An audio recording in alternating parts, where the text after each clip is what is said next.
कलवरी पर हुआ एक बलि, जन्नत तुझको दिया जाने को। कलवरी पर हुआ एक बलि, जन्नत तुझको दिया जाने को।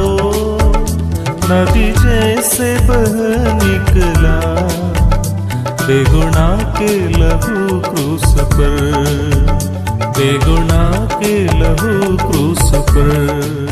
प्रभु यीशु मसीह के सर्वश्रेष्ठ नाम में आपका अभिवादन।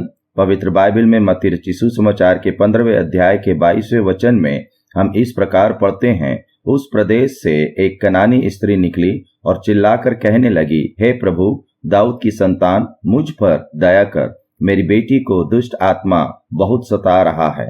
यीशु सूर और सैदा के प्रदेश की ओर जब चला, तब उस प्रदेश से एक कनानी स्त्री निकली और चिल्लाकर कहने लगी, हे प्रभु दाऊद की संतान, मुझ पर दया कर, मेरी बेटी को दुष्ट आत्मा बहुत सता रहा है।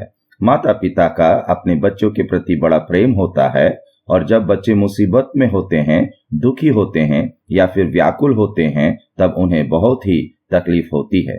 विशेष रीति से जब वे शैतान के प्रभाव में होते हैं, अर्थात दुष्ट आत्मा के द्वारा वे सताए जाते हैं।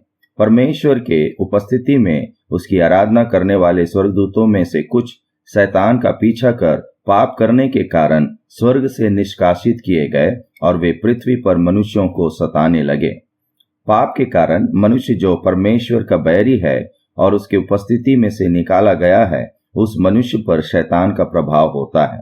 पाप और शैतान के प्रभाव से बचाने के लिए ही प्रभु यीशु मसीह क्रूस पर बलिदान हुआ और मृतकों में से तीसरे दिन जी उठा, ताकि जो कोई उस पर विश्वास रखता है वह पाप से छुटकारा पाता है और वह यीशु मसीह के लहू से शुद्ध किया जाता है। अब वह परमेश्वर के आत्मा का निवास स्थान बन जाता है और इसलिए शैतान का कोई प्रभाव उस पर नहीं होता है।